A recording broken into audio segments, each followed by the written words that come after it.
Hello everybody, welcome to magnet brains. मैं हूं अनीशा, आपकी अपनी इंग्लिश एजुकेटर। और आज मैं स्टार्ट करने वाली हूं क्लास 11 की जो आपकी वोवन वर्ड्स बुक है इंग्लिश की, उसका फर्स्ट ऐसे जो है माय वॉच, उसके कवर करूंगी आज मैं MCQs यानी कि मल्टीपल चॉइस क्वेश्चंस। तो let's begin with our first question. लेकिन उससे पहले मैं आपको बता दूं कि मल्टीपल चॉइस क्वेश्चंस कैसे सॉल्व करते हैं। तो आपको सिंपली एक क्वेश्चन दिया रहता है और उसके बाद आपको दिए रहते हैं उसके 4 ऑप्शंस, और जो आपको लगता है करेक्ट ऑप्शन है या चारों आप ऑप्शन में से जो सबसे सही, द मोस्ट करेक्ट ऑप्शन आपको लगता है, उस पर आपको लगाना है एक टिक मार्क। तो इस तरीके से MCQ सॉल्व होते हैं। So let's begin with our first MCQ। Question number 1, who is the author of the essay my watch. तो ये जो ऐसे हमने पढ़ा है, जिसके हमने सारे एक्सप्लेनेशन पढ़ लिया, समरी पढ़ ली, क्वेश्चन एंड आंसर्स पढ़ लिए, वीडियोस आ गई, अगर आपने नहीं देखी तो जल्दी से जाइए और देख के आइए। तो ये जो हमारा ऐसे है जिसका नाम है माई वॉच, इसके ऑथर कौन है, यानी कि ये ऐसे लिखा किसने है। तो आपके सामने 4 ऑप्शंस गिवन है।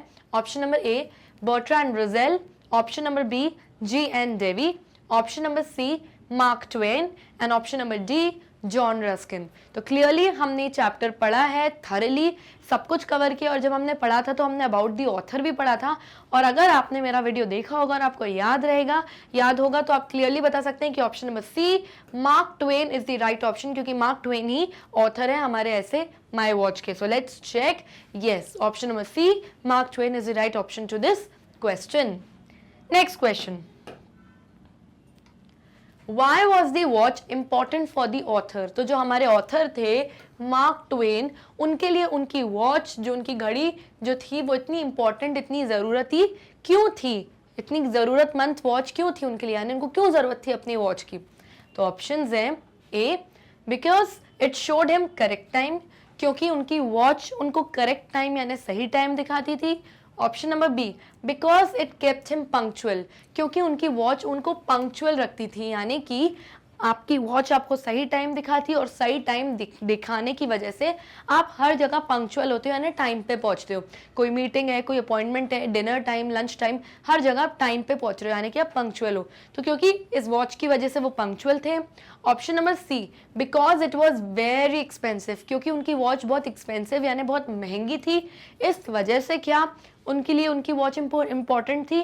तो इसका ऑप्शन है, इसका एक रीजन है ऑप्शन नंबर सी का, कि उनकी वॉच उनके लिए इंपॉर्टेंट जरूर थी लेकिन एक्सपेंसिव नहीं थी, यानी महंगी नहीं थी। उनकी वॉच मात्र $200 की थी, जो कि बहुत सस्ती होती है, बहुत ही चीप प्राइस की होती है, इसलिए एक्सपेंसिव तो नहीं थी। तो ऑप्शन सी नहीं हो सकता। Option number D, both A and B, यानी ऑप्शन डी बोल रहा है कि दोनों ही ऑप्शन ए और बी बिल्कुल सही है। तो जैसे कि हमने चैप्टर पढ़ा है, हमें बिल्कुल पता है कि वॉच बिल्कुल करेक्ट टाइम दिखाती थी। 18 महीनों तक वॉच ने बिल्कुल सही टाइम दिखाया था और बिल्कुल उनको पंक्चुअल भी रखा था। लेकिन 18 महीने बाद जब वॉच एक रात उनके हाथ से गिर गई, फिर वॉच में प्रॉब्लम्स आना स्टार्ट हो गई थी। That means option number A and B दोनों सही हैं, which means option number D, both A and B is the right option to this question. Okay, मैं 1-2 सेकंड का इस तरीके से साइड में पॉज भी ले लिया करूंगी, सो दैट जिन बच्चों को स्क्रीनशॉट्स लेने हैं क्वेश्चंस के, they can easily take. Okay, next question, question number 3, What was the cost of the watch? वही क्वेश्चन जो अभी जिसका आंसर मैंने आपको पिछले क्वेश्चन में बताया था कि वॉच का कॉस्ट क्या था, यानी हमारे ऑथर ने वो वॉच ओरिजिनली कितने रुपए में खरीदी थी। तो ऑप्शंस हैं, ए $20, ऑप्शन बी $200, ऑप्शन सी $2000 या ऑप्शन डी $22। तो क्लियरली हमने चैप्टर में पढ़ा हुआ, और मैंने अभी आपको पिछले क्वेश्चन में हिंट भी दिया कि हमारे वॉच की जो ओरिजिनल कॉस्ट थी वो थी $200। That means option number B is the right option to this question. $200 की थी ओरिजिनल, मतलब $200 was the original cost of the watch. Next, for how many months the watch worked properly. Watch खरीदने के बाद कितने महीनों तक, फॉर हाउ मेनी मंथ्स, कितने महीनों तक जो उनकी वॉच थी वो प्रॉपर्ली वर्क करी, यानी बिल्कुल सही से काम करा उनकी वॉच ने। तो ऑप्शंस हैं, ए 18 मंथ्स, कि 18 महीनों तक बिल्कुल बढ़िया चली वॉच, फिर उसके बाद गिरी तो प्रॉब्लम्स आई। ऑप्शन बी 8 मंथ्स, 8 महीने। ऑप्शन सी 12 मंथ्स यानी 1 साल, या ऑप्शन डी 28 मंथ्स। तो क्लियरली मैंने अभी अभी आपको बताया और चैप्टर में भी हमने पढ़ा है कि वॉच खरीदने से 18 महीनों तक बिल्कुल सही से उनकी वॉच प्रॉपर्ली वर्क कर रही थी यानी चल रही थी, लेकिन एक रात जब उनके हाथ से गिर गई तो वॉच में प्रॉब्लम्स आना स्टार्ट हो गई। और कैसी प्रॉब्लम्स आई?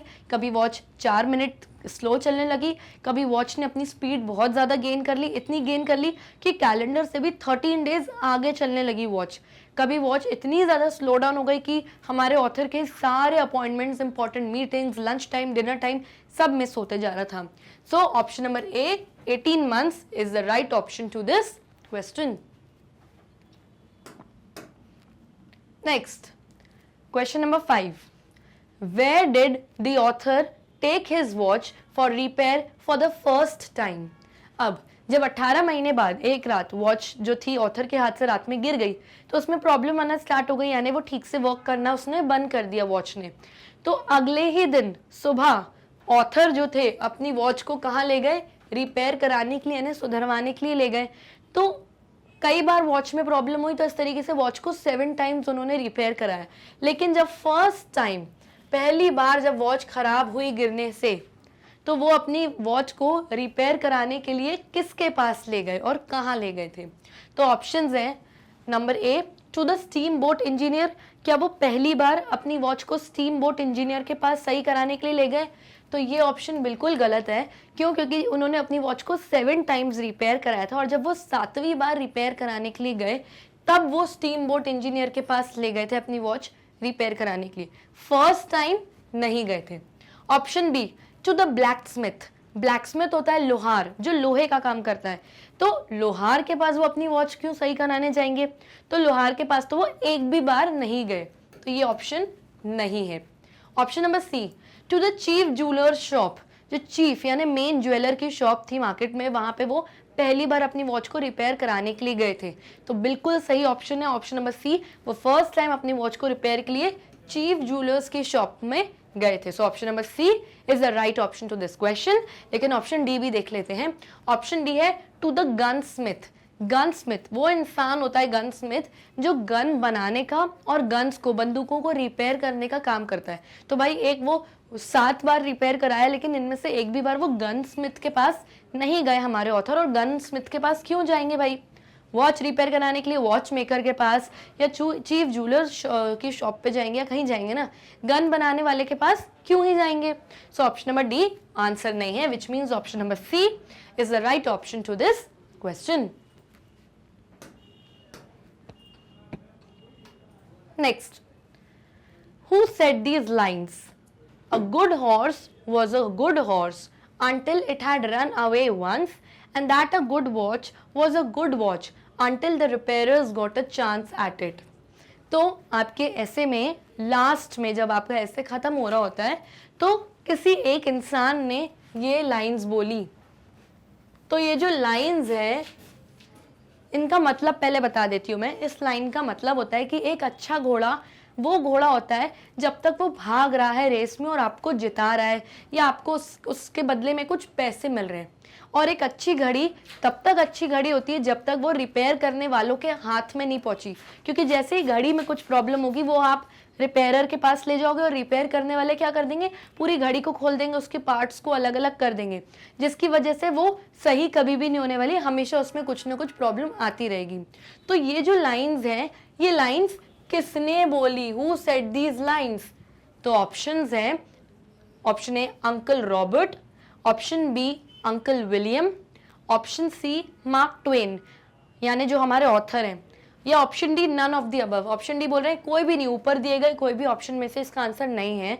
तो क्लियरली हमारे ऑथर ने तो ये लाइन नहीं बोली है, लेकिन जो हमारे ऑथर के अंकल थे उन्होंने कभी ये बात बोली होगी जो शायद चैप्टर में जिंदा बताए नहीं गए हैं, ना ही उनका कोई ऐसा जिक्र हुआ है।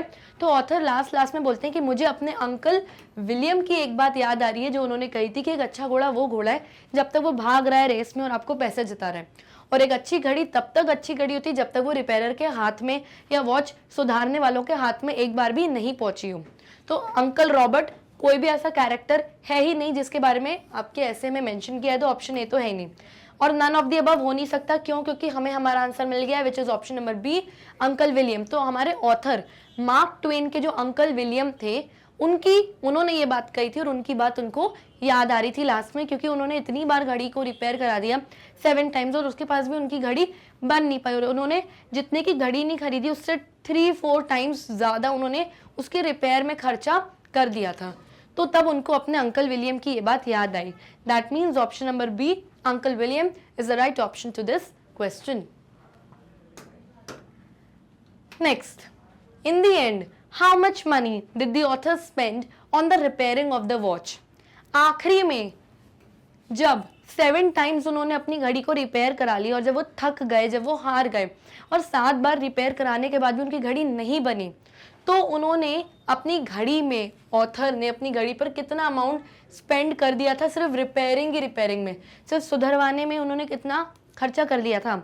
तो ऑप्शंस है $1000 से $2000 तक, $2000 to $3000 इतना खर्चा कर दिया था रिपेयरिंग में, ऑप्शन सी $3000 to $4000, या ऑप्शन डी $4000 to $5000। तो आंसर है जो उनकी ओरिजिनल कॉस्ट थी उनकी वॉच की वो थी $200। उन्होंने ओरिजिनली वॉच कितने में खरीदी थी? सिर्फ चंद $200 में, लेकिन 7 बार रिपेयर कराने के बाद ऑथर ने रियलाइज किया कि वो $2000 to $3000 यानी $2000 से $3000 तक खर्चा कर चुके हैं सिर्फ रिपेयरिंग में, अपने वॉच को सुधरवाने में। इसलिए उसके बाद उन्होंने गिव अप कर दिया, यानी घड़ी को छोड़ दिया, हार मान ली और उस पर खर्चा करना बंद कर दिया। Which means option number B is the right option to this question.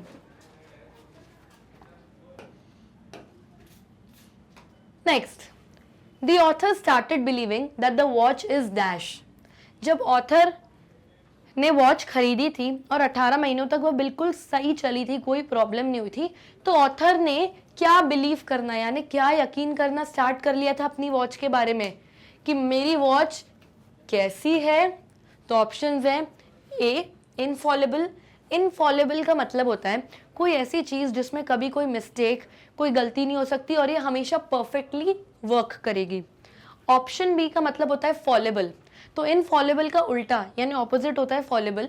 Fallible का मतलब होता है कोई ऐसी चीज़ जिसमें जो कभी ना कभी प्रॉब्लम करती रहती है, दिक्कत आती रहती है, उसमें प्रॉब्लम आती रहती है और सही से कोई चीज़ वर्क नहीं करती। ऑप्शन सी अनसेफ, कोई चीज़ जो सेफ नहीं है यानी कि आपके लिए सुरक्षित नहीं है। अब वॉच है भाई, कोई बॉम्ब तो नहीं है कि आपके लिए अनसेफ हो गई कि फट जाएगी, ऐसा तो कुछ नहीं। तो ये ऑप्शन तो डेफिनेटली हो नहीं सकता।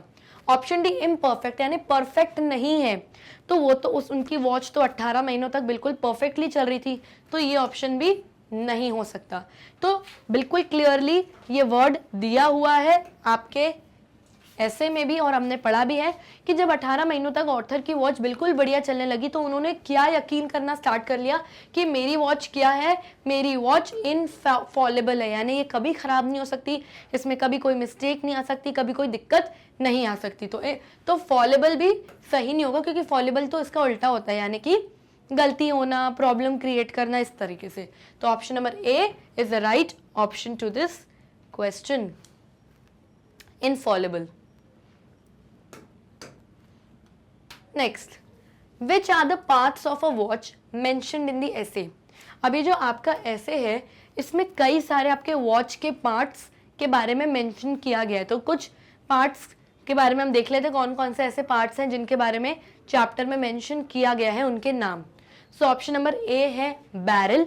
बैरल आपके वॉच का वो पार्ट होता है, फॉर एग्जाम्पल देखिए डायल होता है और जो डिजिटल वॉचेस होती हैं उनके बीच में ऐसे छोटा सा एक राउंड होता है जो छोटा सा ऐसा इस तरीके से होता है, तो इसको आप कहते हो barrel. Okay. Option number B है किंग बोल्ट। जब आप अपनी घड़ी के पार्ट्स खोल देते हो तो अंदर से एक मैकेनिकल स्प्रिंग जैसा इस तरीके का कुछ पार्ट होता है जो अटैच रहता है अंदर की मशीन से, उसे हम कहते हैं किंग बोल्ट। ऑप्शन सी है हैंड्स, यानी घड़ी की जो सुई होती है, जो घड़ी के दोनों कांटे होते हैं, मिनट्स का हैंड और सेकंड्स का हैंड और आपके आवर का जो हैंड होता है, जो घड़ी के इस तरीके से कांटे होते हैं, उसे हम कहते हैं हैंड्स। तो क्लियरली चैप्टर में इन तीनों ही वॉच के पार्ट्स के बारे में मेंशन हुआ कि बैरल एक बार एक वॉच मेकर ने बोला कि बैरल में दिक्कत आ गई है, बैरल आपका स्वोलन हो गया है, फूल गया है, तो उसमें कुछ करेक्शन करना पड़ेगा। फिर एक बार वॉच मेकर ने बोला किंग बोल्ट में दिक्कत है, बाकी सब ठीक है। और घड़ी के कांटों में प्रॉब्लम आ गई थी, एक बार एक वॉच मेकर ने बोला। तो तीनों ही वो वॉच के पार्ट्स के नाम है जो चैप्टर में मेंशन करे गए हैं। That means option number D all of the above, यानी ऊपर दिए गए सारे ही ऑप्शन मेंशन है, which means option number D is the right option. So option number D is the right option to this question. इसके अलावा एक और वॉच का पार्ट है जिसका नाम चैप्टर में मेंशन किया गया है, और वो है क्रिस्टल।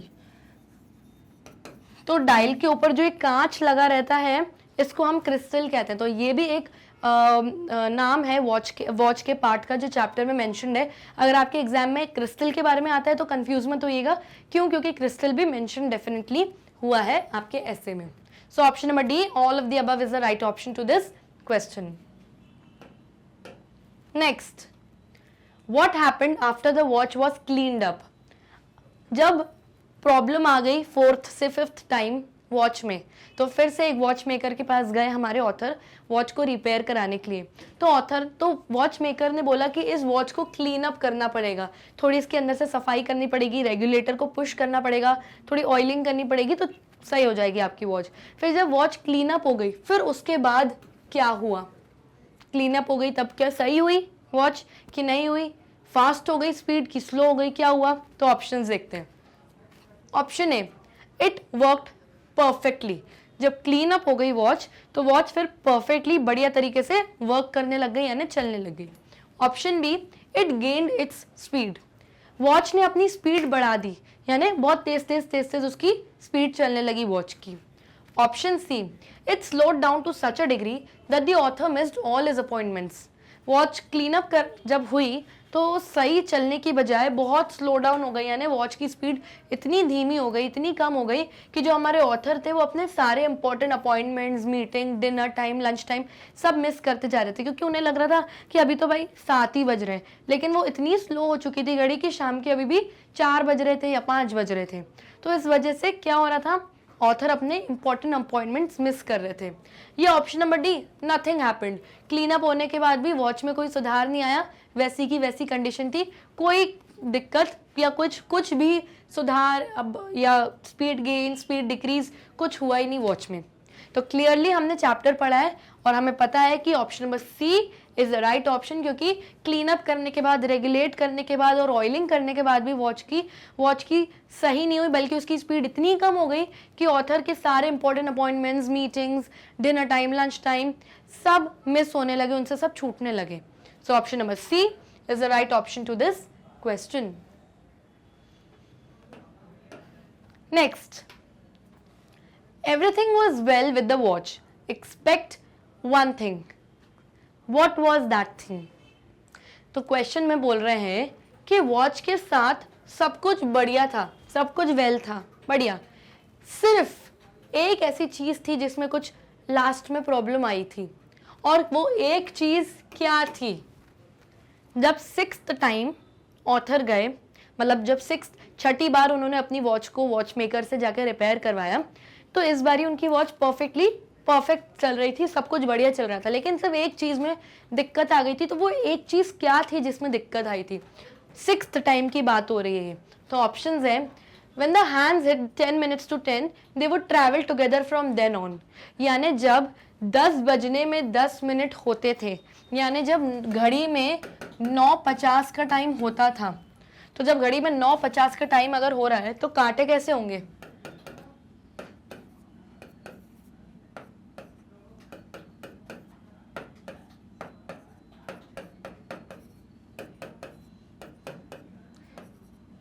$9:50 का अगर टाइम होगा, यानी 10 minutes to 10, sorry 9:50, sorry just a second,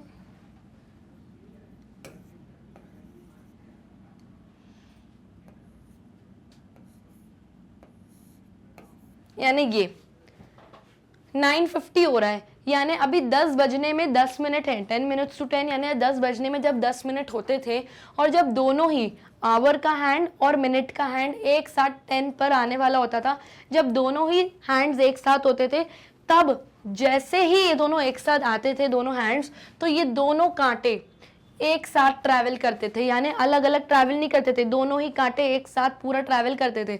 यानी ये वो एक चीज़ में दिक्कत आ गई थी, यानी पूरी गाड़ी बढ़िया चल रही थी, सिर्फ जो एक चीज़ दिक्कत आई थी वो ये आई थी, जब भी 9:50 का टाइम आता था, यानी 10 minutes to 10, घड़ी में 10 बजने में 10 मिनट जब होते थे, तो इस तरीके से दोनों कांटे एक साथ चलते थे। तो क्या ये वो प्रॉब्लम थी?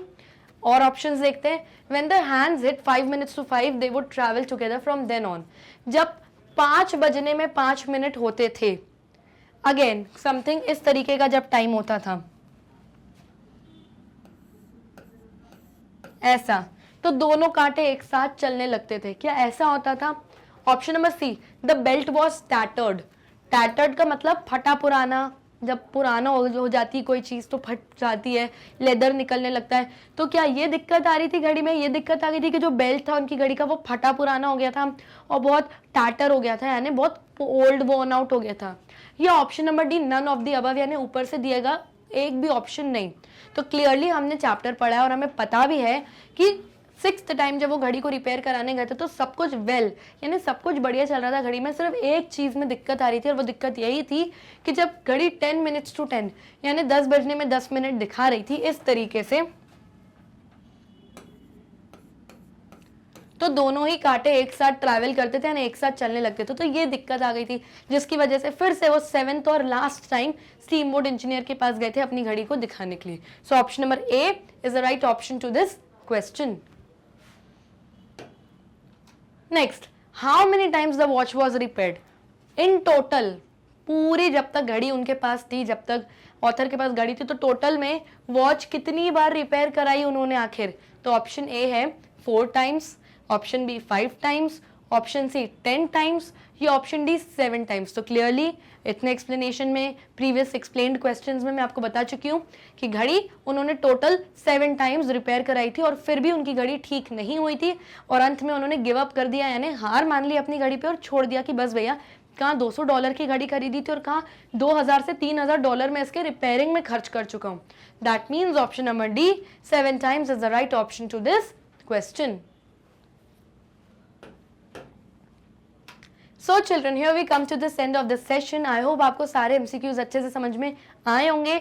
बहुत इजी हमारा ऐसे था और MCQs भी इसके बहुत इजी थे, कोई दिमाग लगाने की ज़रूरत नहीं है। आपने अगर मेरे एक्सप्लेनेशन के वीडियोस और समरी के वीडियोस देखे हैं तो MCQs तो आपके लिए बिल्कुल बहुत चुटकियों का खेल है, आप समझिए।